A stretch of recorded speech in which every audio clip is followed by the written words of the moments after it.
Hello everyone and welcome. Cleanroom Technology is proud to bring you today's webinar in conjunction with AES Clean Technology, a leader in the design, manufacture and installation of GMP modular cleanroom facilities. This webinar will cover conventional cleanroom design versus modular cleanroom design. The presentation will be followed by a live Q&A session.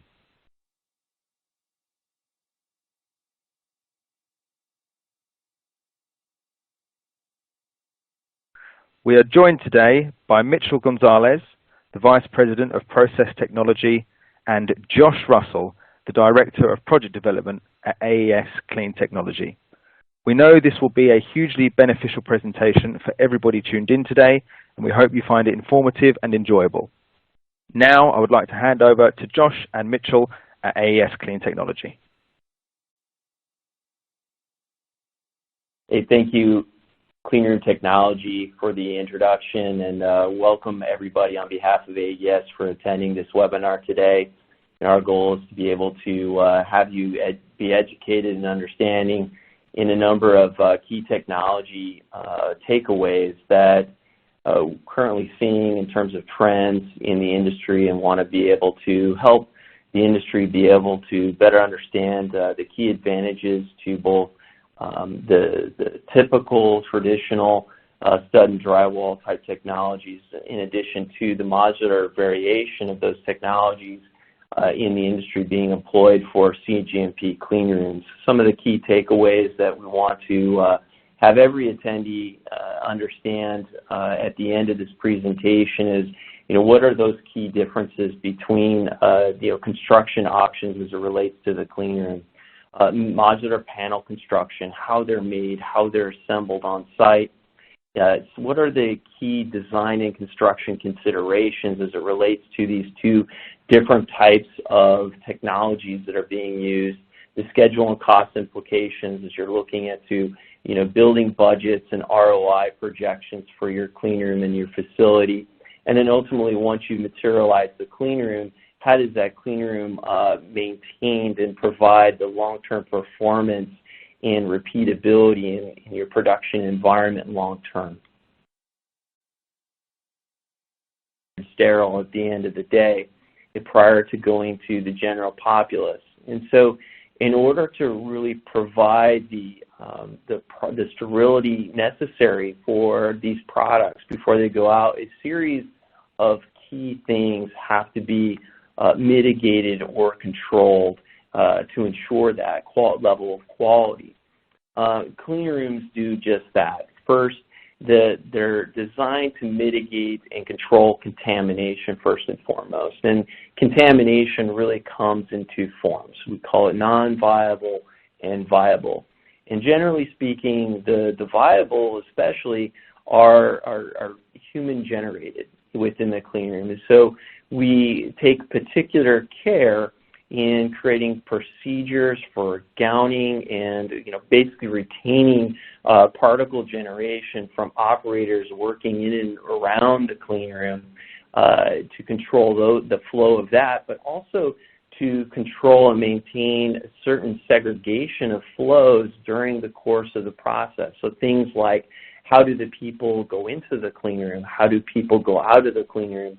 How does the product enter and exit, and any waste streams? So careful attention is given to those particular elements as we determine the design of the clean room, the level of classification the clean room has.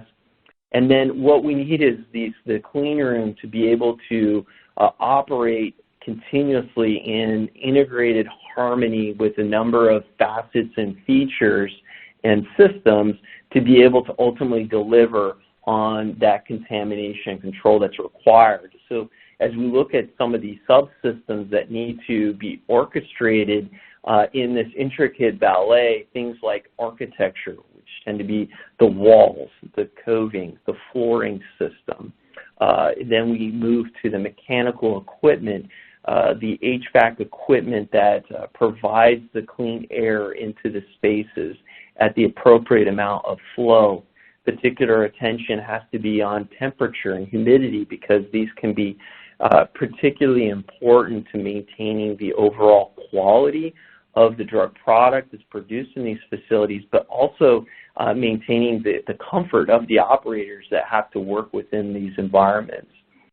We have to take particular control and attention to the environment itself. So what is the type and level and quantity of particles that reside within the environment? How do we sweep them and eliminate from the environment? And then ultimately the production equipment that is within the equipment also has to be designed and integrated such that it doesn't create its own sources of contamination within the clean room. And then ultimately, and very importantly, there's regulatory and industry expectations as it relates to the clean room that make the biopharmaceutical market very unique, in that in order for these particular products to be released to the general populace, the regulatory environment has certain expectations in terms of performance of the clean room. It has to perform exactly as it's been validated and qualified. And then the cleanability of the facility has to be maintained. So how do we eliminate and ensure that no microbial growth is occurring within that environment long term? So when we look at the traditional or stick-built, as is often referred to, clean room construction, essentially it's very similar to constructing a commercial building or any type of industrial area with office space using a light gauge metal stud. And the process generally consists of stacking a number of different composite materials onto the light gauge metal stud to create a clean room wall that is acceptable and can provide some degree of performance against long-term exposure to cleaning reagents and such. So the typical construction of the clean room wall system in a traditional setting, it usually follows this process. First, the track and wall is framed and laid out in accordance with the architectural floor plan. And then there is the electrical and mechanical trades will come in and run their electrical conduit mechanical piping. Once that is completed, it goes through an inspection process with the local code officials to confirm that prior to the drywall going up and enclosing the wall, that the conduit and the piping is done to code.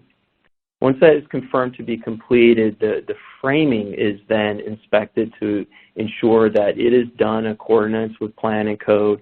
And then once that is confirmed, then the drywall is able to be hung on that wall. And once the drywall is hung, it also goes through a subsequent inspection process to make sure that it's done in a compliant way. And then once that is confirmed, there is a number of taping and mudding steps that have to go into it to ensure that the seams and seals and joints between each sheet of drywall is sealed. And that iterative process is generally 4 to 5 times that has to occur.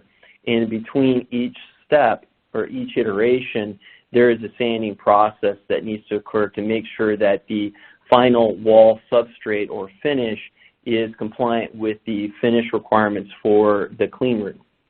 Once that is done, a putty coat or mud layer is basically adhered or covered the entire wall.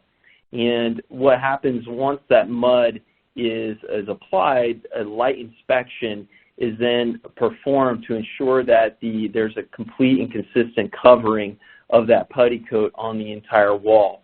And in areas where maybe it's less consistent or not correct, they will then adhere more mud material to those areas that are deficient, resand the entire wall, and then prepare the wall for a priming coating process. Once the primer is placed and adhered to the wall, a subsequent inspection also occurs, repaired as needed, and then now the wall is ready for its first application of epoxy paint onto the wall. So epoxy is then applied. There's a 48-hour, typically a 48-hour dry cycle or dry time for that application.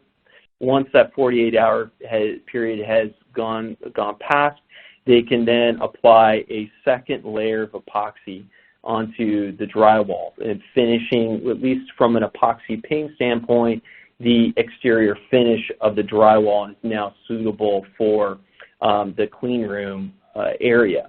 With, as an alternative option, an FRP or a hard liner like a PVC hard liner can also be glued and applied to the wall in place of an epoxy paint. In terms of the areas where we have windows, doors, maybe where the flooring for the epoxy flooring coving up to the wall, and where utility panels and process equipment need to basically butt up against or penetrate through the clean room walls. These are generally caulk joints with FDA appropriate and clean room appropriate silicones, which require maintenance over time and a separate trade to be coordinated with that. So we look at the pictures here, you get a good understanding of what a typical traditional clean room construction site looks like. Generally creates a lot of waste, a lot of dust, a lot of extra material, and these are all things that have to be remediated prior to going to applying the floor and then starting up as a facility. I think it's also important to delineate the terms from this point in the webinar between construction and modular. Construction is a conventional term that is used to demonstrate a method in which Josh just described, versus modular. This is all proactively done. These are panels that would be fabricated with very different materials that have been specifically selected and designed for clean room environments, are far beyond compliant, and obviously have their own advantages. But that work is done prior to this and not on the site itself. So that is a difference between the term construction and installation of modular systems.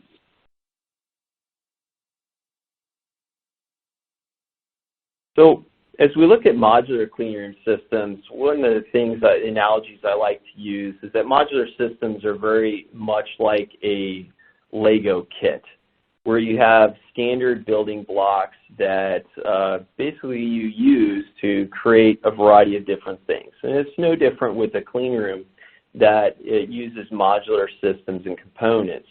Basically have a prefabricated composite assembly or wall and ceiling panel that gets brought to site and assembled or installed with a variety of other components. And as those components are put together, basically you assemble an architectural layout of your clean room. One of the things that's really unique to a modular system is it's built for purpose.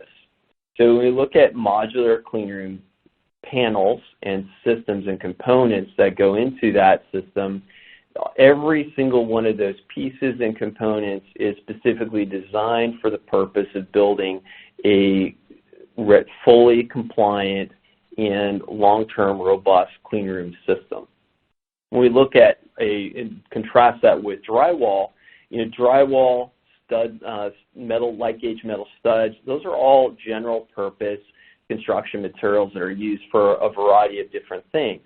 And we go through a lot of effort, as I described on the previous slide, to make that general construction material purposeful and compliant with the requirements that a clean room needs, which, as you look for a modular panel, is just not needed because it's already designed and built for that purpose.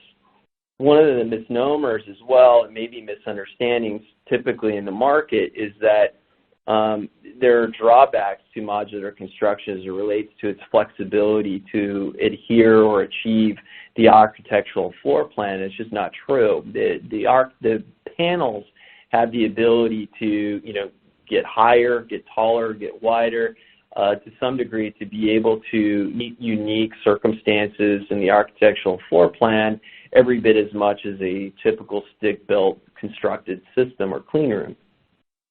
The other thing that's unique, and Mitch alluded to this in the earlier slide as well, is that modular clean rooms are installed, they're not constructed.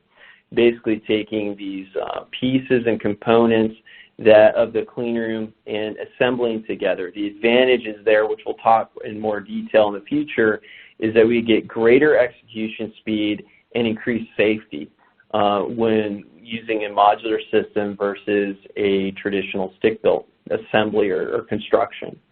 When we look at the modular systems as well, they generally come in two different flavors. You have your we'll call floor-supported or self-supporting type clean room that's provided by a variety of manufacturers. It has its own set of advantages and drawbacks. And then we also have a ceiling-supported modular system, which basically the clean room is created and assembled from the ceiling and then moves downward. The advantage to that is that you have a walkable platform that other trades can use during the construction process to, again, accelerate the execution speed and get the clean room up and running as quickly as possible. In addition to that, modular panels, modular construction or installed systems require certain certifications to be met in order to be useful and code compliant materials. And those can include UL, FM Global, ICC, IBC, and then also local locales and municipalities may have their own subset of requirements. One specifically in Southern California and Los Angeles has their LARR requirement, which is unique to that area, and clean rooms that are built, produced, and provided that are modular in those areas need to be compliant with those specific requirements. It should be kept in mind that the clear advantage that is happening during this part of the project with a modular system is that this is all happening in parallel with a design-build type approach. These panels would be fabricated per the schedule at a point where the team is still talking about details to really enable them to tailor the design to their process needs. And that's a real advantage to that of construction, which those activities cannot be initiated until the site is selected and the process is evaluated.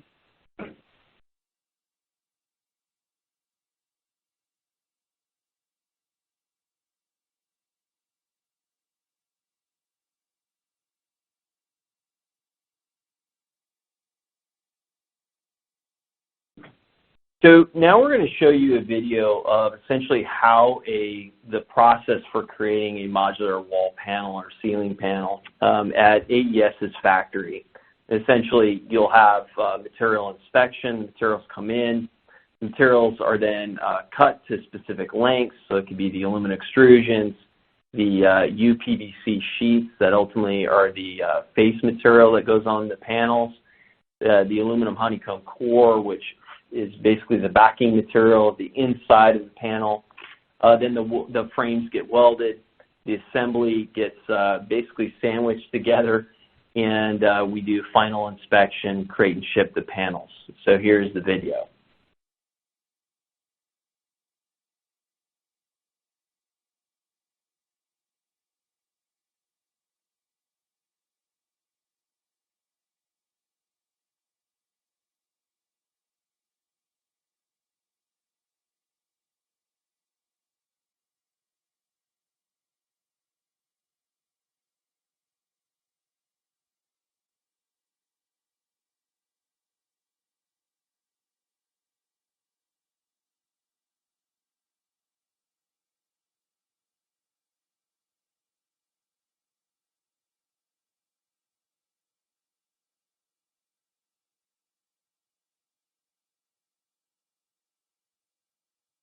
So we're going to show you a video of how a ceiling-supported modular clean room is installed. But there are four key elements to the installation of this type of clean room.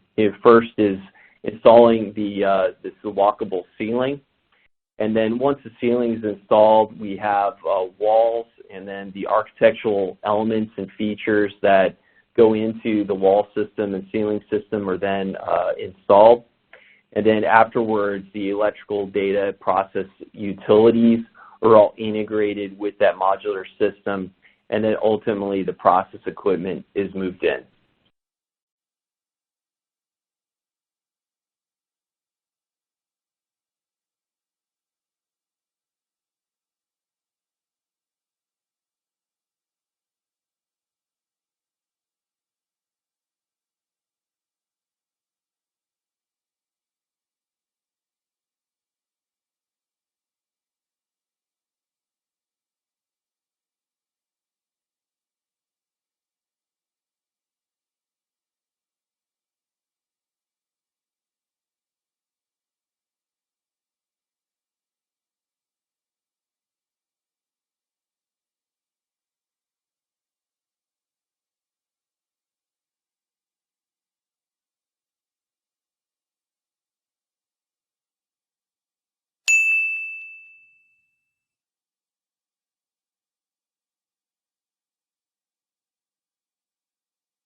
As the design of the clean room is being contemplated and considered, there's a number of architectural engineering considerations that need to be just taken into account.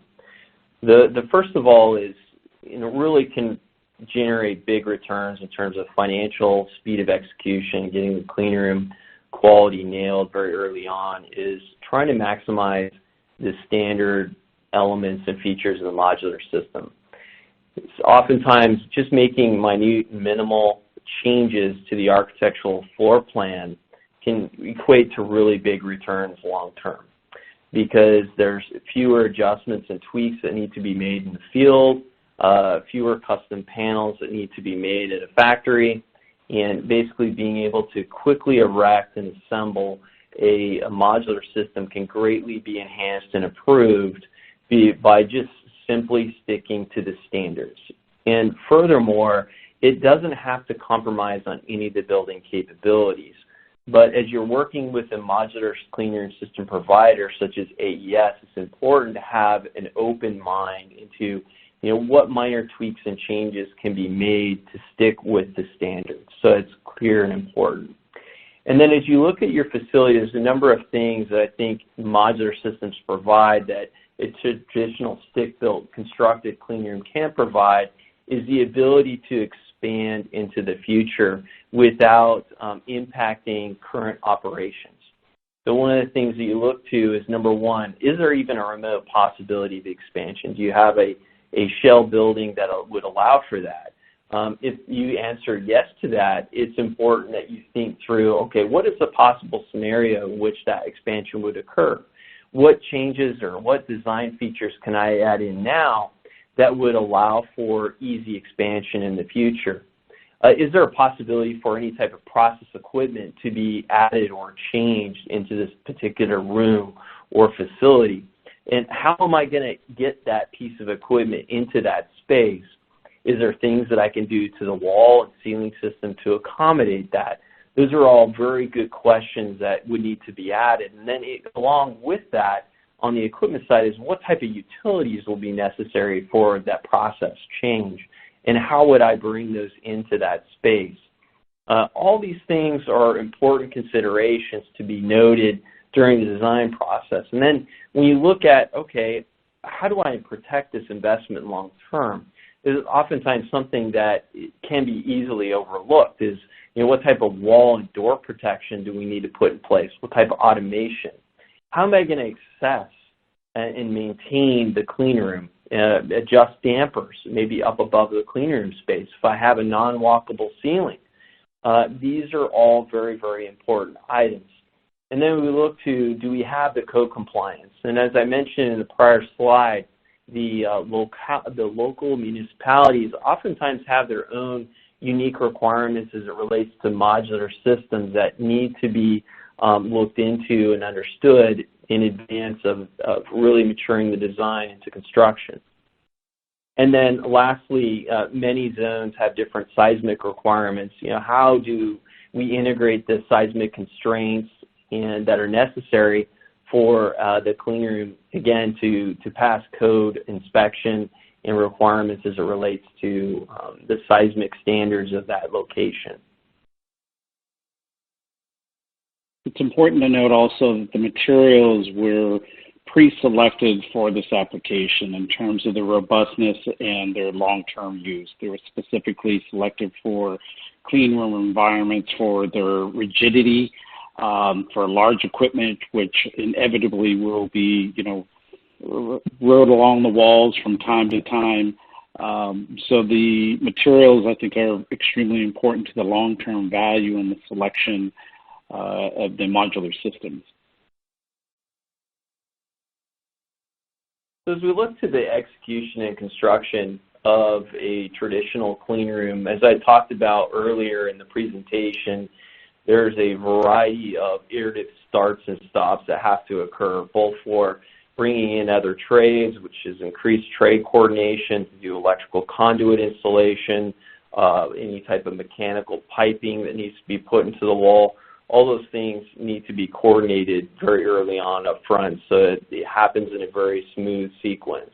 In addition to that, we're starting a process. We have to stop the construction, have it inspected, approved, or changed if any alterations need to be made before the walls can even go up. And then there's a series of iterative start and stops that have to happen on the walls discussed before.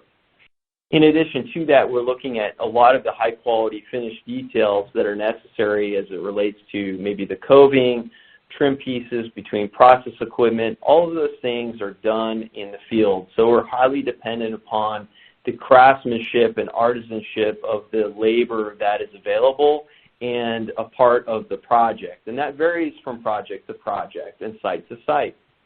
As we look to modular construction, we don't have the same constraints. We're basically, normally the modular approach is done with the design-build firm that has the overall capabilities for designing and installing the clean room system. And with all those capabilities in-house, we're able to prefabricate the panels, have all the coving and these other form details on the traditional side already done, and it really becomes an installation assembly activity rather than a form of craftsmanship and tradesmanship in the field. So overall quality is enhanced, and again, that speed of execution is also much quicker with a modular solution rather than a traditional stick-built facility.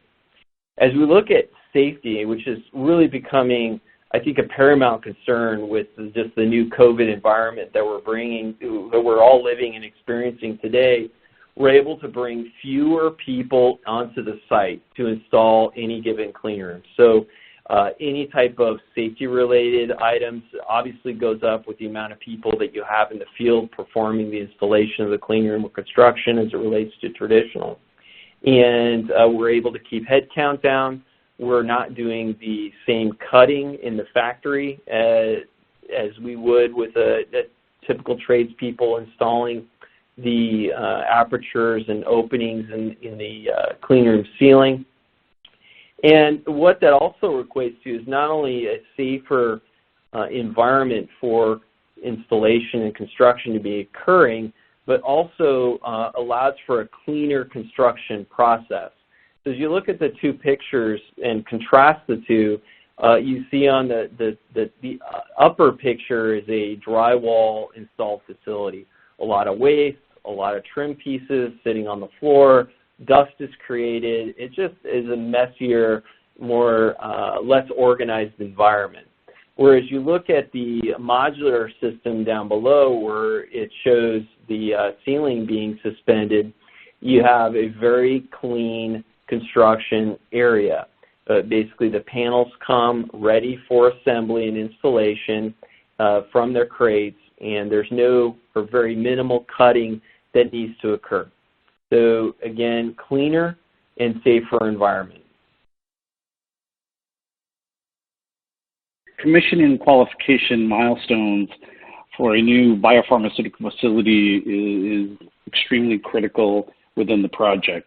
Characterizing the clean room with respect to viable and non-viable particles is a key activity which can take months in the best case scenario. Modular facilities are a real advantage in this respect.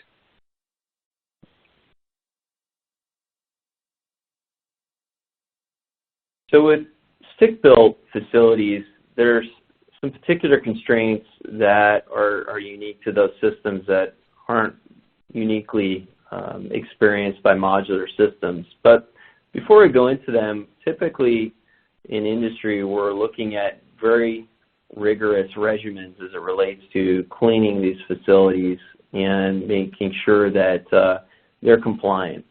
Typically, you see that the floors and doors are cleaned daily with sporicidal reagents, isopropyl alcohol, and other, just microbial, solutions that reduce bioburden within the facilities. The walls weekly and then ceilings monthly. As you look at stick-built facilities, however, the cleaning, the use, and just long-term exposure to just activity in the plant, generally hard wall coatings and coverings, FRP, they tend to peel and offer an opportunity for moisture and material to basically build up back behind that layer and begin to promote microbial growth on the drywall panel itself. So this can be an extremely dangerous and risky element. So it requires a significant amount of monitoring and maintenance as required. Caulking long-term has to be inspected, watched for peeling, cracking, and replaced in the instances where that is occurring. Particulate and mold has to be specifically attended to where it's found to be growing and available. And then, one key source where some of these things can happen is any type of penetration into the drywall itself. It can be a really risky deal and requires immediate remediation, patching to make sure that no flora or fauna is able to spawn in those areas. Conversely, if we're looking at a modular facility and the amount of upkeep, again, being that the panel is designed and fit for purpose, generally the things that you would typically see are surface scratches that may require just the UPVC to be reapplied, and then any type of wall denting which could occur from carts or tanks bumping into the wall and would also need to be rectified. It's very rare that a clean room wall panel would actually be punctured or penetrated. Take a great deal of effort and ingenuity to make that happen. But in the instances where that would happen, there are repairs that can be quickly and easily done that still provide the long-term performance necessary for the clean room.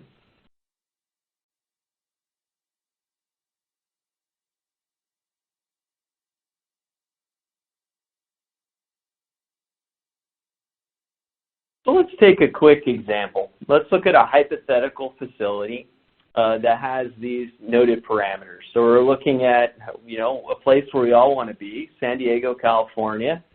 A rough square footage of a small biologics facility, we'll call it 7,000 square feet. Nothing special in terms of its biological safety, protection, or level that's needed. So it's a BSL level 2 facility. Let's assume we have a fill finish plant here using isolator-based technology to keep the room classifications relatively basic, ISO 7, ISO 8 for the processing rooms and areas. And we'll assume it's further on the ground floor. Rough, when we look at constructing the facility, let's think of the clean room crew, both in terms of the installation and installing of both a traditional and a modular facility of around 6 tradespeople. And then just a couple other key simple bullets. We'll assume it's a non-labor type scenario, non-union labor scenario. Both scenarios for traditional stick-built construction and modular installation are equivalent in terms of doors, door automation, wall protection, etc. And we'll also assume that we have a walkable ceiling. So as we look through, what would that look like on the cost side?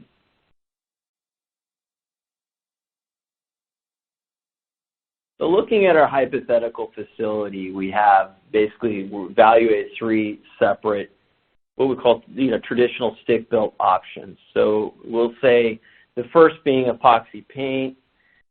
Really kind of the lower the threshold, you may not be able to strictly get the compliance output that you want of that facility, especially for ISO 7 or better areas. Option 2, you have a PVC hard wall liner that will give you more compliance capability, less shedding of materials and particles within that area, and you can start getting into what is necessary for ISO 7 and better classification of areas compliance-wise. And then option 3, which is probably more comparable to a modular wall system in terms of capabilities, like an Arcoplast type panel. As we look through the just the conditions and the labor durations that's required specifically for these 3 options, on average we're at 36 weeks. But for the latter 2 options, option 2 and option 3 with hardliner, you have a 37-week construction duration. And it really is, there's no difference in the wall duration being assembled, but you have an extra 2 weeks of actually applying the hard wall liner to the walls themselves. As we look at $1 per square foot basis, we're looking at roughly $98 a square foot as it relates to option 1, but there's a quick escalation between option 2 and option 3 with the placement of liners because of the extra material that gets applied to the wall. And you get $163 and $242 respectively. Contrasting that with modular execution, again, assuming we have our standard 2-inch modular wall panel, a UPVC room side wall finish and ceiling finish, and then we're looking at a typical construction timeline of roughly 12 weeks. So a significant reduction in manpower on site to build the exact same clean room option. So with option 1, we're talking 40%, and option 2 and 3, an increased duration of 45%, which is significant, especially when you're the owner and you need to get that plant and that therapy to market very quickly. From a cost perspective, we're looking at roughly $165 a square foot, which is only $2 a square foot more than option 2, which is kind of, we'll say, the better than the epoxy paint option, but probably the real option, option 3, which truly is probably more closely aligned in terms of capabilities with the 2-inch modular wall panel, but at a far reduced cost. So you get a better feel for what the trade-offs are. Certainly you can build a little bit cheaper facility, but compliance becomes a very big question. So there are a number of other factors that one would need to take into account as they're looking at doing a cost comparison between a traditional constructed clean room and a modular installed system. First is, what is the labor that's required for the particular area? Is it non-union? Is it union? And it could be a huge factor as it relates to time on site, available labor within that region, area, and also the level of quality that you're going to be able to achieve with the clean room. And then that also correlates with time on site, but from an owner's perspective or maybe even a construction manager's perspective, this becomes increasingly critical because the more time on site means more opportunities for maybe some sort of safety issue to occur at the site. It's more insurance or longer duration that the CM has to cover the construction site, and that can equate and add up to big dollars down the road. And so these are things that really need to be considered. In addition to that, cleaning. As we showed pictures of a traditional site versus modular site, there's a heck of a whole lot more cleaning that has to go into getting a traditional facility cleaned and ready for startup and commissioning and qualification activities than with a modular clean room system. And so these are some of the, we'll say, intangibles that often get overlooked as it relates to just the constructability and turnover of the clean room initially. As you look to the long-term costs, you really need to think through, okay, I'm going to have these hard wall liners that may peel from the wall. I have epoxy paint that needs to be applied at some given interval. We have the caulk joints with silicone that need to be removed, replaced when they're peeled. when they're found to crack and generate particles. And so really what all these things equate to is what is the future facility downtime, and ultimately how quickly can the facility get up and running to provide the best return on investment to the owner.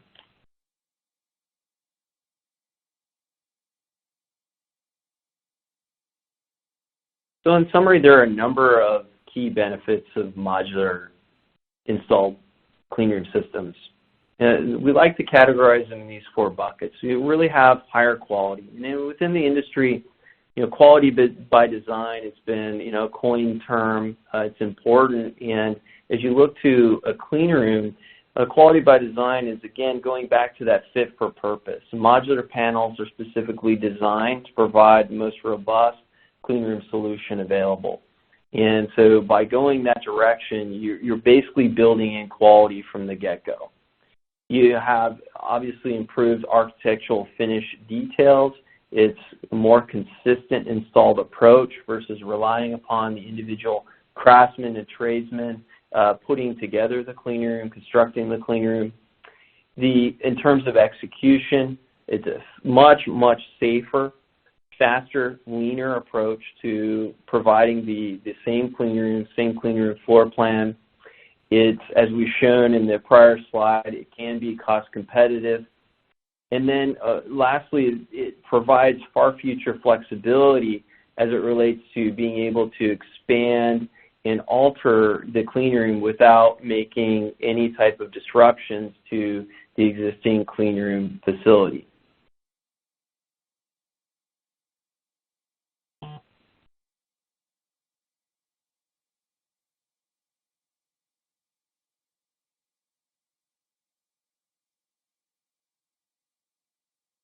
With that, we'd like to thank everyone again for taking the time to join us for this webinar today with Mitch and myself, Josh Russell, and would like to open the floor up to any questions or comments on the content presented. Thank you.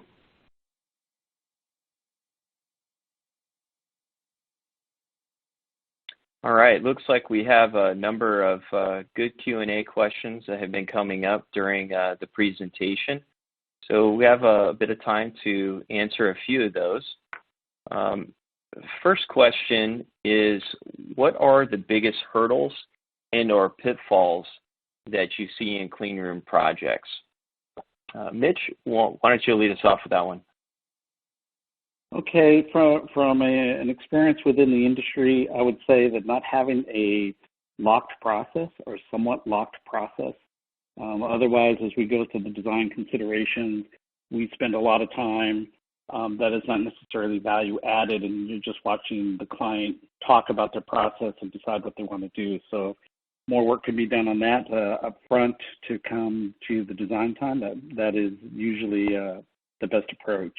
I'd say a second one is having some form of a URS, a user requirement specification for the facility itself in terms of their expectations on finishes, materials, things of that nature. Oftentimes these facilities already have an existing standard, so that's really helpful. Again, we can get right to the design attributes, and that's a heavy influence on the outcome of the design. And the third one I would say would probably be a challenge would be the lack of project definition and team formation. Having some type of an idea in terms of either clinically or commercially capacity and definition in terms of objectives of the project. Again, we have found ourselves spending a great deal of time going over that, and we do have tools that we use during our conceptual design Compass program process that we help the client to define that. But oftentimes clients, if we give them that heads up ahead, they will have that information ready so that the project can move faster and be more defined. Yeah, those are all really great points. Just a couple of things that, I think to add to that is, really upfront on the owner side, really understanding what the capabilities and infrastructure of the building candidate where you're intending to put a clean room in. Are the right infrastructure in place? Can the building itself, if you're going to do like a ceiling supported, walkable ceiling, Is there adequate structural capacity to be able to support the clean room ceiling versus maybe a self-supporting option? And another thing that's really important, especially from the long-term maintainability of the clean room itself, there's a number of validation and commissioning activities that need to perform once the clean room is built. And how do you get up onto the walkable ceiling, adjust dampers? Maybe you have instrumentation that has to go through calibration periodically. And so establishing no-fly zones or catwalks or walkways within those areas is really important because, if you get up above a clean room, you'll see that there's a ton of infrastructure. We talk about ducting, process piping, electrical conduit, and whatnot. It can be a maze of a number of these different utilities up there, and if it's not thought through very early on, it can be a real headache for maintenance people in the field. So establishing those criteria very early on can be extremely helpful. Okay, Mitch, another question here. It says, it seems like your approach is faster than conventional construction, but what about some of the other options like pods that come pre-assembled and can be rearranged? Those are certainly options, depending on the project need, but modular construction, leverages the design and build advantages of the approach. First parallel process fitting with the facility and doing that design in parallel is a key activity that can happen versus pods, which are an option. If you have a fixed process and you know that process, pods definitely are an option, but modular also leverages the schedule advantages. But as time goes on, the flexibility of the modular construction of rearranging walls, slightly adjusting as a result of process improvements and changes, alterations, what have you, are certainly more flexible during a modular type arrangement where the pod is kind of locked and loaded and delivered. You put all those requirements up front, you order it, and it's shipped and it's to you, versus modular, it's done in the same fashion, but those panels are done. And therefore, there's a little bit more time in there to do some slight adjustments. Not encouraged, but certainly it's inevitable that it happens to some degree. A second point on that in terms of the differences is that the utility portion. On modular, you're having, I wouldn't say more flexibility. Certainly they're hanging above the space in which you would normally see in a facility, where pods as an option generally put the utilities at the end on the same level as the operating floor. So unidirectional flow is constrained, if not cut off completely, versus modular, which you will get that unidirectional flow. So that's a constraining factor in terms of putting those utilities on the same level. So those are the differences I really see versus those two particular items. Yeah, one of the things that's kind of interesting, especially with this question, is that one of the things that's often overlooked or not considered is that, you may have these fixed envelope, prefabricated environments that are brought into site, moved in place, and bolted together. But, those are the core processing suites. And you still have the peripheral areas that support these suites that have to be put in place. So the corridors, the airlocks, the gowning areas. So although you may be saving maybe a bit of time, let's say, assuming that they're quick to deliver, you still have the other areas around those envelopes that still have to be considered and constructed beyond just fixing those and put them in place, which add more time to schedule. Some of the early analyses that we've done on some of these projects with various clients is that, at the end of the day, depending on factors, sometimes there's really no speed advantage at all going that direction.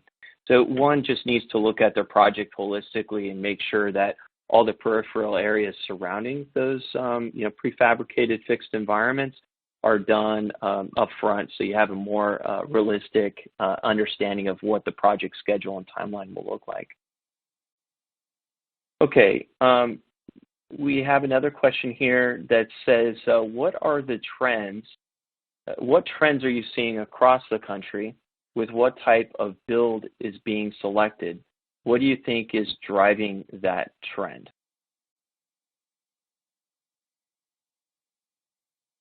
So, Mitch, I'll take first cut at this one. Generally, what we see, yes, we see a tremendous amount of projects, and what we generally see is that there's probably a 50-50 split between, facilities that go traditional stick-built versus modular. Now, we don't see every project, so it could be more or less. I think one of the things that's interesting is in the poll questions we asked, what are some of the key driving considerations for cleanroom projects? And from those that responded to that polling question, quality was the #1 response at 59%. And then the next closest response was budget at 48%. So I think one of the, obviously we see the quality is really driving a lot of what people are doing. People are looking for a reliable cleanroom system that is going to provide a really robust, lasting facility. It's going to be GMP compliant and is going to be able to handle the rigors of day-to-day operational production, cleaning, inspection. And a modular cleanroom, since it's prefabricated in the facility, there's that attention to quality, as I mentioned early on in the presentation, up front. It's a purpose-built product designed for the rigors of cleanroom operations. So we're definitely seeing an increased trend away from a typical stick-built type construction methodology to a more modular approach. And as more and more people are seeing and taking into account the long-term requirements for maintaining a stick-built facility, the more and more a modular type construction seems more attractive, especially when they compare that and contrast it to a hardwall liner up against a drywall construction. So those are some of the trends that we normally see. Mitch, anything you want to add? Yeah, and I would say that it goes into it's probably even beyond the trend. Many of the larger companies use these systems as their standard. They have URSs now for them. They understand them. So a lot of it has to do with a learning curve of building facilities, being in sync with some of the larger companies who've had these learning curves and kind of go through the conventional construction methods versus the modular. And after you've been through it, you understand they're not really subtle differences anymore. They're very obvious, especially when you see the materials of construction that are specifically designed for. They're just a higher quality level. So after you put in a standard facility and you see all the labor and the number of trades and the safety issues, it's obviously a clear difference. But when it comes now to the schedule issues, it becomes a very obvious choice, it appears, but you have to still study it and look at it. Obviously, they're building these panels in parallel as the design is being done, and then delivering them. The facility, still there's more time to sit there and select the facility that's specifically needed, and that's a big decision for companies, so they get a little bit more time, actually quite a bit more time in terms of doing that. And those factors just make a huge difference in terms of doing that. So I think a key factor is how far the learning curve is for companies to take on that, to understand the differences. Attending webinars like this is a great deal of information. This is not new technology. I've seen it and applied it a number of times in my career in the past, and it's definitely the convention and the standard. My thought is always, why would you want to build a state-of-the-art manufacturing process and then put an older type design to complement that? Use current technologies and current materials, which are not necessarily rocket science, but they're certainly well studied, understood, and accepted by regulatory agencies. Great. Another question says, can electrical cutouts be pre-cut at the factory? And with preset gang boxes for duplex or lights or comm and data cables, If so, are they UL approved with appropriate documentation? So this is an interesting question. I can't make a blanket statement for all modular systems in this instance, but certainly from an AES modular panel, there's multiple questions to this, so I'm going to kind of take it piecemeal. So the electrical cutouts, we generally do not pre-cut those at the factory. Those are generally done in the field, and we do that because oftentimes field conditions change, clients change their mind on where they want things versus where equipment goes and whatnot. So we find that it's generally best practice to route those holes in the UL raceway in the field. And one of the key advantages with that is that you can basically drop the cable down a 2x3 aluminum channel within the panel, and then go to those cutouts and wire the device, the instrument, directly without any type of backing box being required, and still maintain that UL compliance that's necessary for that. On the lighting side, AES has a very interesting product called LightBeam, and what it is essentially the light fixtures, or the LightBeam goes in right with the ceiling panels. So the key advantage there is you don't have these open apertures in the ceiling that would remain open and exposed as a potential fall hazard that requires some OSHA safety to put in place of that to protect against that, and until the light fixture goes in. In some instances, that requires a separate trade to come in and do that install after we're done with our ceiling install. And so, one, you save a lot of cost on that safety. Two, you have an acceleration in your build time because you no longer have that extra activity that has to occur for lighting. So there's a number of different options that are just coming available in terms of being able to integrate lighting very efficiently and easily, being able to drop in electrical and data very simply into those. And this is one of the key items that we try to coordinate very early on in the design, is understanding where the electrical devices will be placed, what is required. So the UL rated raceway is rated up to 250 volts. You don't mix data or signal with power. And so a lot of those considerations need to be taken into account early on in the design. Okay. Mitch, we got time for perhaps one more additional question. And let's see here. I like this one. It says, is patching a UPVC panel easy? Well, I've been told it's been easy. I've never actually had to do it, but the process basically, if you have a ding or dent, the wall gets prepared, and then a bonding filler material gets applied to that, and then a resurface goes upon that, and then there's a curing process that occurs with that bonding agent that hardens up against the wall panel.